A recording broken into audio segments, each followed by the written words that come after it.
बिस्मिल्लाहिर्रहमानिर्रहीम। आज के इस टॉपिक का आगाज करते हैं।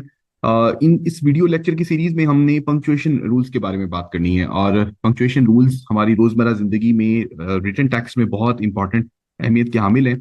और इसमें एक चीज मैं आपको बताना चाहूंगा कि इसको हमने 6 वीडियो लेक्चर्स की सीरीज में डिवाइड किया है।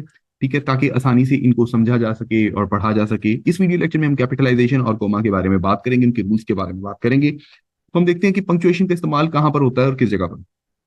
पंक्चुएशन के बगैर जुमले कैसे नजर आते हैं, आप ये देखिए कि पूरा मानी बदल सकता है। मिसाल के तौर पर इस जुमले को देखिए, a woman comma without her man comma is nothing. एक खातून विदाउट हर मैन, अपने मर्द के बगैर कुछ भी नहीं है। तो यहां पर आपने देखा कि इस पूरे जुमले में खातून की इंपॉर्टेंस को नेगेटिवली अफेक्ट करते हुए मर्द को सुपरियोरिटी दी गई है कि खातून मर्द के बगैर कुछ भी नहीं है। ठीक हो गया। अब इसी जुमले में आपको देखें चेंज हो रहा है और हाइफन लग रहा है यहाँ पे। वुमेन, सॉरी कॉलन लग रहा है यहाँ पर। Women without her man is nothing. एक खातून उसके बगैर मैन इज नथिंग, यानी एक खातून जो है उसके बगैर जो मर्द है वो कुछ भी नहीं है। तो आपने देखा कि सिर्फ जो है कॉलन लगने के बाद और कोमा की पोजीशन बदलने के बाद पूरे जुमले की जो है वो मानी बदल गया है। इस पूरे जुमले में खातून को इंपॉर्टेंस दी गई है और मैन को जो है वो दिखाया गया है कि वो कुछ भी नहीं है। तो आपने देखा कि पंक्चुएशन कितनी पावरफुल है। इसी तरह एक और एग्जांपल देख लें जो कि मजाहिया है। लेट्स ईट ग्रैंडमा, यानी कोमा यहाँ पे ना लगने की वजह से इस पूरे जुमले का ये मतलब बन रहा है कि आओ मिलकर ग्रैंडमा को खाते हैं। ठीक है। इसी तरह अगर यहाँ पे कोमा लग रहा है तो इसका मतलब है कि आइए मिलकर खाते हैं, यानी ग्रैंडमा से ये कहा जा रहा है कि आइए मिलकर खाते हैं।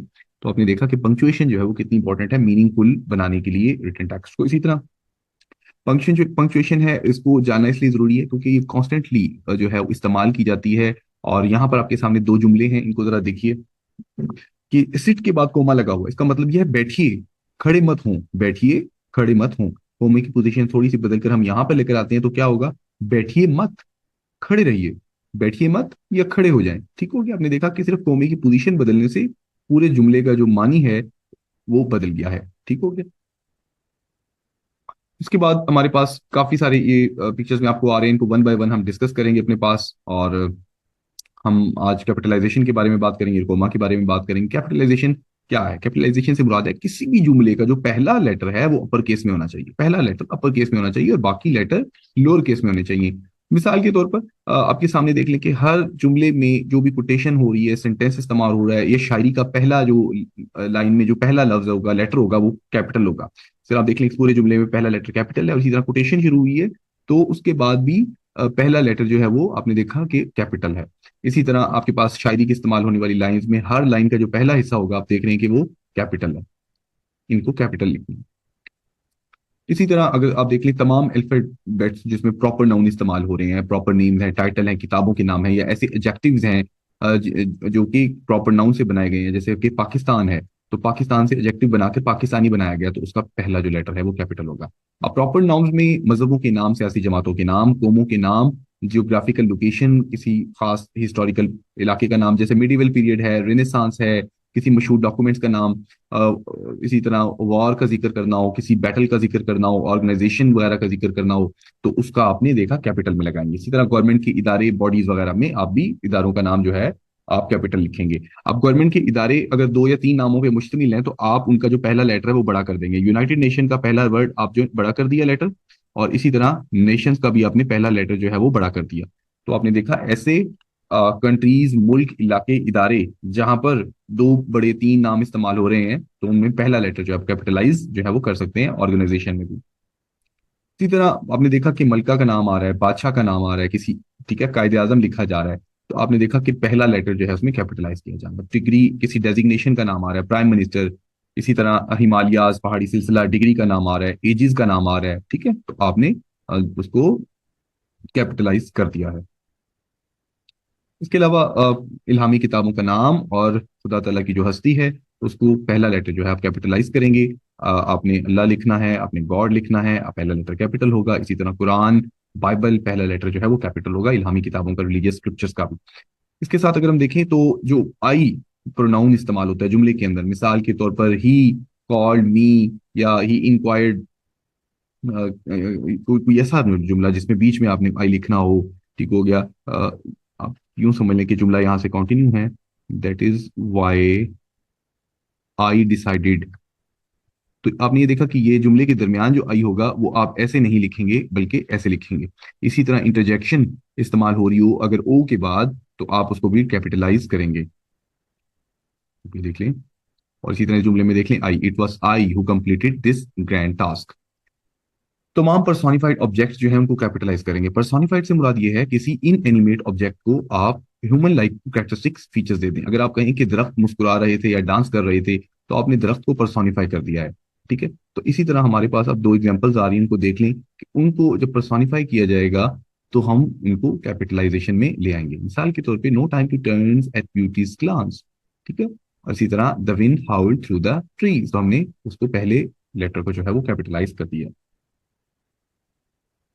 कोमा के रूल्स के बारे में बात करते हैं। कोमा के रूल्स क्या हैं? कोमा सबसे ज्यादा इस्तेमाल होने वाला पंक्चुएशन मार्क है। ये वक्फा डालने के लिए इंडिकेट करता है। इसके अंदर और फुल स्टॉप के अंदर ये फर्क है कि ये जुमले के अंदर छोटा सा पॉज इंडिकेट करता है, जबकि फुल स्टॉप कंप्लीट जो है वो स्टॉपेज या फाइनल या इख्तितामिये की इलामत होता है, फुल स्टॉप। तो इसमें ये फर्क होता है कि ये थोड़ा सा स्लाइड पॉज और फुल स्टॉप मुकम्मल होने की, कंप्लीट स्टॉपेज की बात करता है। तो कोमा का इस्तेमाल बहुत जगह पर होता है और इसके रूल्स भी काफी ज्यादा हैं। इनको हम आहिस्ता आहिस्ता से पढ़ते हैं। कोमा इस्तेमाल किया जाता है सेपरेट करने के लिए वर्ड्स को, या वर्ड्स के जो ग्रुप्स हैं उनको सीरीज में अगर बताना मकसूद हो।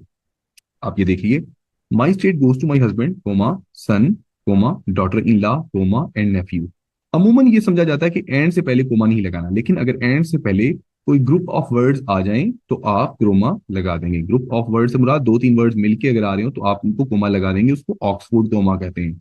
ठीक हो गया। इसी तरह आप जो है जब भी सीरीज बताएंगे तो आपने कोमे के बाद करते हुए एंड इस्तेमाल करना है और फिर अपनी बात मुकम्मल करनी है। तो ये तरीका है कोमास को लगाने का। ऑक्सफोर्ड कोमा उस वक्त लगाएंगे जब आप ग्रुप ऑफ वर्ड्स इस्तेमाल हो रहे हो आपके पास। अब यहाँ पर आप ये मिसाल को देखिए कि वी हैड कॉफी, एक आइटम, चीज एंड क्रैकर्स। अब चीज एंड क्रैकर्स एक डिश का नाम है, यानी ये सेपरेट नहीं है कि तीन चार, ठीक हो गया, दो या तीन। तो इसके बाद आपने देखा ग्रुप ऑफ वर्ड्स से पहले एक कोमा लगाया गया है और उसके बाद ग्रेप्स का जिक्र किया। ठीक है, तो ये चीज एंड क्रैकर्स वन डिश को इंडिकेट करते हैं, इसलिए ऑक्सफोर्ड कोमा यहाँ पर डिमांड किया जाता है कि ताकि ये क्लियरिटी दी जा सके कि ये दोनों चीजें एक साथ है। तो ग्रुप ऑफ वर्ड्स जब आ रहे हो एंड से पहले तो कोमा लगेगा, और अदरवाइज जो है और कोमा ना लगाएं, कोई हर्ज नहीं है और वो कोई ग्रामेटिकली एरर नहीं कंसीडर किया जाएगा। इसी तरह जो दो इंडिपेंडेंट क्लॉजेस जब जुड़ती हैं उनको एंड या बट के साथ जोड़ा जाए तो पहली क्लॉज के साथ आप जो है वो कोमा लगा दें ताकि थोड़ा सा पास का इंडिकेशन नजर आए। यानी दो इंडिपेंडेंट क्लॉजेस अगर जुड़े तो उनके दरमियान आपने एक कोमा लगा देना है। अब इंडिपेंडेंट क्लॉजेस क्या होती है? एक ऐसी क्लॉज जो अपना मीनिंग खुद से कन्वे कर सके, उसके अंदर अपना एक सब्जेक्ट मौजूद हो, अपना एक ऑब्जेक्ट मौजूद हो, उसके अंदर जो है वो वर्ब मौजूद हो प्रेफरेबली, और वो मीनिंग जो है अपना, ठीक है, वो खुद से वाजे करे। ठीक हो गया। तो ये आपके सामने है। अब आपके सामने एग्जांपल्स के तौर पे देखें कि he walked all the way, एक क्लॉज और कोमा सेपरेट कर रहा है, and he shut the door. ऐसी इंडिपेंडेंट क्लॉजेस जिसके दरमियान में कंजक्शन एंड या बट का इस्तेमाल किया गया हो तो उसको सेपरेट कर देना मुनासिब है।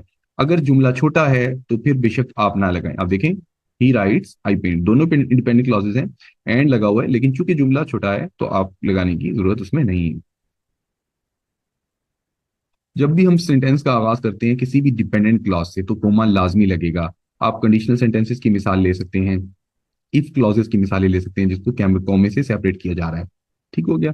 तो हम जो है वो कोमा लाजमी लगाते हैं। लेकिन अगर कोई जुमला इंडिपेंडेंट क्लॉज से शुरू हो रहा हो तो फिर कोमा नहीं लगाएंगे। मिसाल के तौर पर आप इसको चेंज करके यहाँ पे ले आए शुरू में।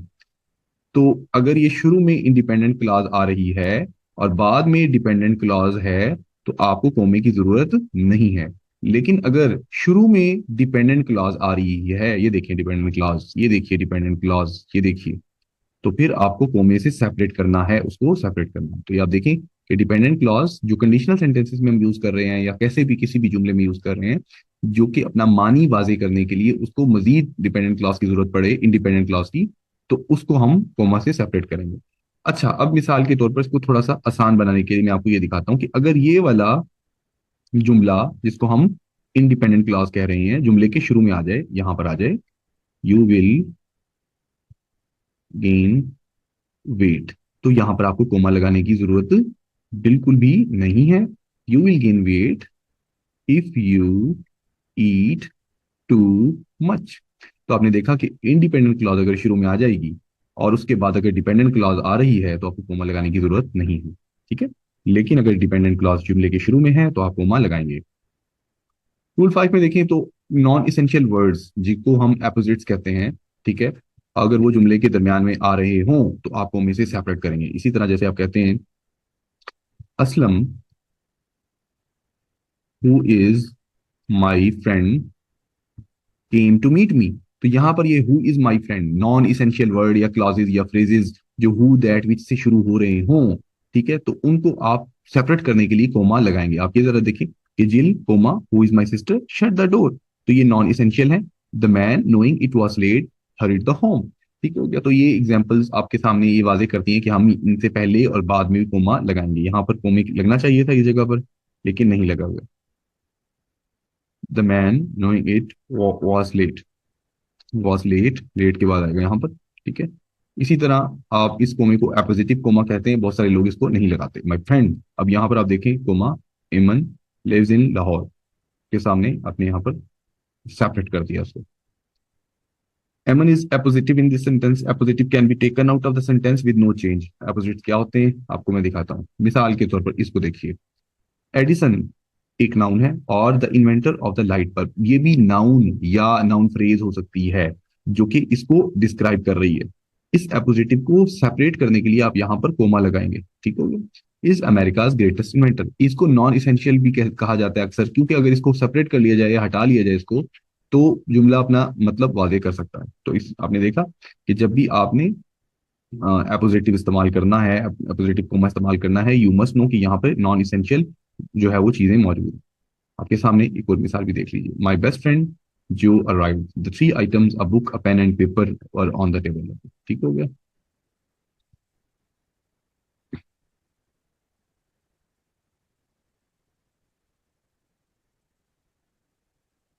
रूल 5 में देखिए, if something or someone is sufficiently identified description the follows is considered non essential and should be surrounded by comma.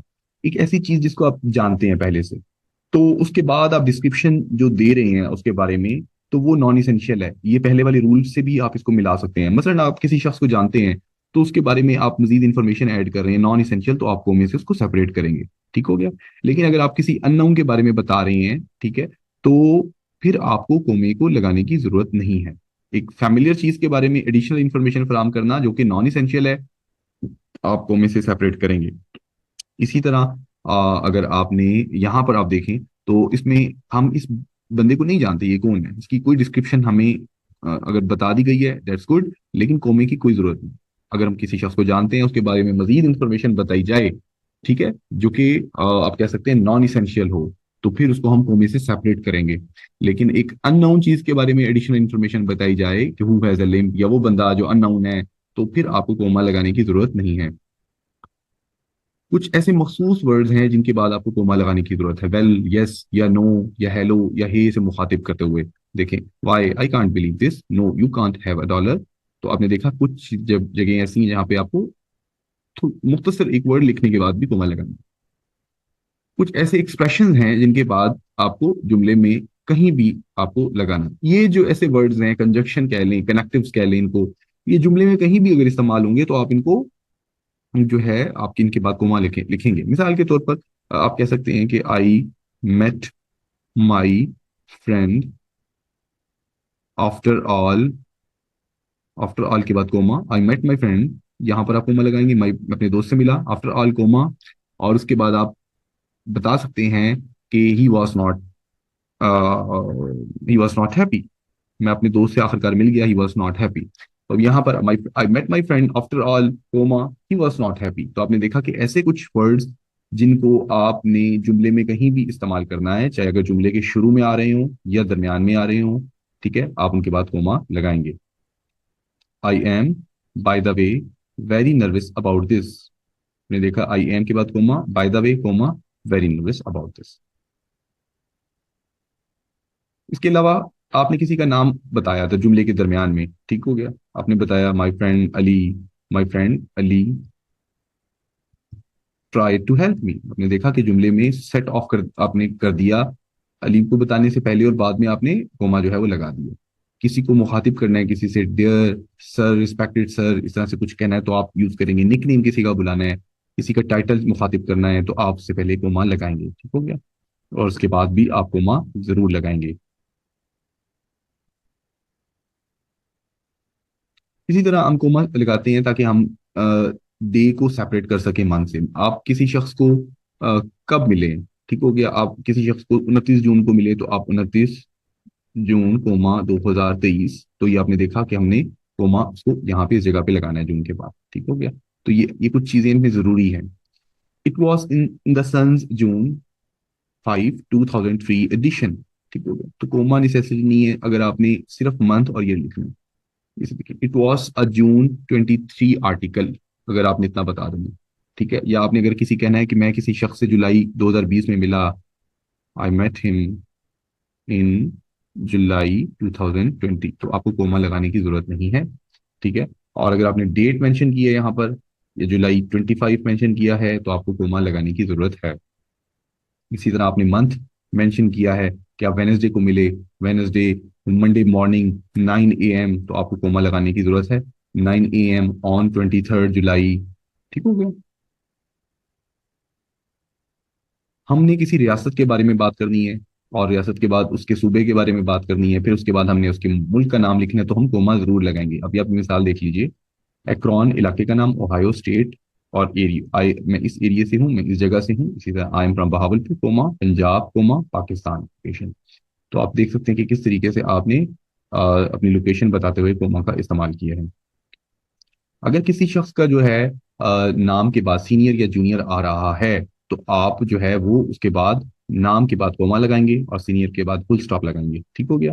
और अगर ये जुमला जारी है, अगर इसके बाद जुमला जारी है, मतलब जॉन एडम सीनियर के बाद जुमला मुकम्मल हो रहा है, आगे चल रहा है, तो फिर आप यहाँ पर एक कोमा जरूर लगाएंगे। मिसाल के तौर पर अगर आप कहते हैं कि मैं एमिली डेविस जूनियर से मिला, I met Emily Davis comma junior dot in his office, आप आगे लिखना चाह रहे हैं तो यहाँ पे आप कोमा लगाएंगे, इन हर ऑफिस। तो आपने देखा कि नाम के बाद कोमा, जूनियर के बाद फुल स्टॉप, फिर कोमा, इन हर ऑफिस। अगर जुमले के इख्तिताम में इस्तेमाल हो रहा है या वैसे टाइटल के तौर पर, तो आप इसी तरीके से इसको लिखेंगे, Elizabeth Brown comma junior full stop. तो ये एग्जांपल शो करती हैं कि कोमा जो है वो इस्तेमाल होता है जहां पे भी ये चीजें आ रही हैं। हम कोमा इस्तेमाल करते हैं किसी की डिग्रीज और टाइटल्स जो हैं वो बताने के लिए। आप देखें, अल्मोनी कोमा MD इज हियर। ठीक हो, ठीक हो गया। इसी तरह डॉक्टर एमिली जॉनसन PhD। तो आपने डिग्रीज के बाद, टाइटल्स बताने के बाद, नाम बताने के बाद कोमा, और फिर उसके बाद आप जो है वो फुल स्टॉप लगाएंगे। डायरेक्ट कोटेशंस को इंट्रोड्यूस करवाने के लिए करेंगे। आप देखें कि जब भी हमारे पास डायरेक्ट कोटेशन आ रही हैं, हम पहले उनसे पहले कोमा लगाते हैं। ये डायरेक्ट स्पीच में आपने देखा होगा, अक्सर हम इस्तेमाल करते हैं। ठीक हो गया। अगर वन वर्ड की कोटेशन है, मसलन उसने मुझे कहा रुक जाओ, तो फिर कोई जरूरत नहीं आपको लगाने की। ये देखें, आपने देखा यहाँ पर हमने कोमा नहीं लगाया हुआ। इसी तरह अगर कोई कोटेशन जो है वो पहले आ जाती है, जैसा कि ये देखिए कोटेशन पहले आ गई, ये तो वन वर्ड की है ना कोटेशन। ठीक है। अगर कोई कोटेशन, लंबी कोटेशन पहले आ जाती है, तो जहां पे वो कोटेशन खत्म हो रही होगी उसके बाद आपने जो है कोमे से एंड करेंगे आप उस कोटेशन को। अब देखें आप, I don't care comma he said, उसने कहा। ठीक हो गया। I don't care he said, तो उसको आपने जो है वो कोटेड जो मटेरियल है वो कोमे से आप उसको एंड करेंगे, इन्वर्टेड कोमा लगाएंगे और अपना जुमला मुकम्मल करेंगे। आप ये देख लीजिए, अगर स्टार्ट में आ रही है तो आप उसको कोमा लगाएंगे, और यहाँ पर हमने नहीं लगाया। स्टार्ट में अगर आएगी तो उसका कोमा से सेपरेट करेंगे, इन्वर्टेड कोमा क्लोज करेंगे और जुमला अपना मुकम्मल करेंगे। हम इस क्वेश्चन को सेपरेट करने के लिए भी लगाते हैं। मिसाल के तौर पर मैं जाऊंगा, क्या मैं नहीं जा सकता? वो मुकम्मल करेगा, क्या वो नहीं आएगा? विल यू कम, तुम आओगे? वांट यू, क्या तुम नहीं आओगे? आपने देखा कि एक सवाल हमने पूछा उससे, पहले उसे पूछा क्या तुम आओगे, वांट यू, क्या तुम नहीं आओगे, और उसको सेपरेट कर दिया हमने कोमा के साथ। ठीक हो गया। इसी तरह अगर सिंपल स्टेटमेंट आप लिख रहे हैं, I can write a letter, मैं खत लिख सकता हूँ, I can write a letter. लेकिन अगर आप उसके बाद सवाल ऐड करना चाह रहे हैं, रिटोरिकल सवाल ऐड करना चाहते हैं, क्या मैं खत नहीं लिख सकता, कैन नॉट आई, तो आपने यहाँ पे क्वेश्चन मार्क अगर लगाना है, और बीच में ही सवाल को ऐड करना है उस जुमले के, तो आप उसको सेपरेट करने से पहले सेपरेट कोमा जरूर लगाएंगे। आप देखें कि सिंपल सेंटेंसेस हैं, लेकिन उनके अगर आखिर में रिटोरिकल एक क्वेश्चन पूछा गया है तो उसको उन्होंने सेपरेट करने के लिए कोमा लगाया है। इसी तरह कोमा लगाएंगे हम कंट्रास्टिंग पार्ट्स ऑफ सेंटेंस बताने के लिए, मसलन ऑपोजिट चीजों को बताने के लिए। This is my money not yours, आपने देखा, ऑपोजिट चीजों को बताने के लिए। इसी तरह आप कहना चाहते हैं मैं शमाल में जा रहा हूँ, तुम जनूब में जा रहे हो, I am going to the north and you are going to the south, तो आप कंट्रास्ट बताने के लिए भी बीच में आप कोमा लगाएंगे। ठीक है। इसके साथ अगर हम देखें, जब भी कुछ ऐसे इंट्रोडक्टरी वर्ड्स आ रहे हैं जिनके बाद सीरीज आ रही है, तो आप कोमा पहले भी लगाएंगे बाद में भी लगाएंगे, यानी इससे पहले भी कोमा लगेगा बाद में भी लगेगा। ठीक है, that is example, for instance वगैरह। आपने देखा कि हमने ईजी का जिक्र करना है, तो उससे पहले भी कोमा है और उसके बाद फुल स्टॉप और कोमा। अब यहाँ पर फुल स्टॉप क्यों आ रहा है? इसलिए क्योंकि ये एब्रीवेशन है ना। एब्रीवेशन जब भी जुमले के अंदर यूज होगी तो याद रखें फुल स्टॉप उसके बाद आएगा। ये जो हमने जूनियर यूज करते हैं, किसी को जे आर लिखते हैं, तो फुल स्टॉप इसलिए लिखते हैं क्योंकि एब्रीवेशन की वजह से। और अगर जुमला जारी होगा तो उसके बाद कोमा आ जाएगा। तो आपने ये देखा यहाँ पर कोमा तो लग ही रहा है पहले। कुछ ऐसे जुमले हैं जो तरतीब फहरिस्त बताने के लिए इस्तेमाल होते हैं, मिसाल के तौर पर हम यूज करते हैं लव्स फॉर इंस्टेंस, तो हम उससे पहले कोमा लगाएंगे और बाद में कोमा लगाएंगे। लेकिन अगर एब्रीवेशन होगी यूज, तो फिर ये देखें बीच में ये फुल स्टॉप आएगा और फिर कोमा आएगा, पहले भी आएगा और बाद में भी आएगा। इसी तरह एक वर्ड है एटसेट्रा, उससे पहले भी कोमा आएगा, ये ध्यान में रखना आपने। तो ये देखिए आप, ईटीसी से पहले भी कोमा आ रहा है और बाद में भी कोमा आ रहा है, और फुल स्टॉप इसलिए आ रहा है क्योंकि ये एक एब्रीवेशन है, एटसेट्रा। मैनी अथॉर अच्छा, a comma should precede the term etc, यानी ईटीसी से पहले कोमा लाजमी आना चाहिए, बाद में भी आना चाहिए। ठीक हो गया। और इन द टेंट, और फुल स्टॉप इसलिए आ रहा है क्योंकि वो एब्रीवेशन है। We need to buy fruits vegetables bread ETC for the party. ठीक हो गया। और यहाँ पर भी आपके पास चॉइस है कि आप यहाँ पर कोमा लगाना चाहें तो लगा सकते हैं। इसी तरह ये हमारे तमाम रूल्स हैं जो पंक्चुएशन से मुतालिक हैं। The project involves planning execution ETC and it requires careful attention to detail. इसी तरह हमारा आज का लेक्चर इख्तिताम पजीर होता है। इस लेक्चर को आप दोबारा देखिएगा और समझिएगा, और मुख्तलिफ तरह से जो आपका जुमलों में पंक्चुएशन इस्तेमाल होती आ रही है उसको आप देखिएगा, तो आपको चीज़ें क्लैरिफाई होने लग जाएंगी। हमारा जो नेक्स्ट वीडियो लेक्चर होगा उसमें हम जो है वो कॉलन और सेमी कॉलन के बारे में बात करेंगे। अपना ख्याल रखिए। अल्लाह हाफिज़। और अगर आप मेरे यूट्यूब चैनल पर नए हैं तो मेरे चैनल को ज़रूर सब्सक्राइब कीजिए। अल्लाह हाफिज़।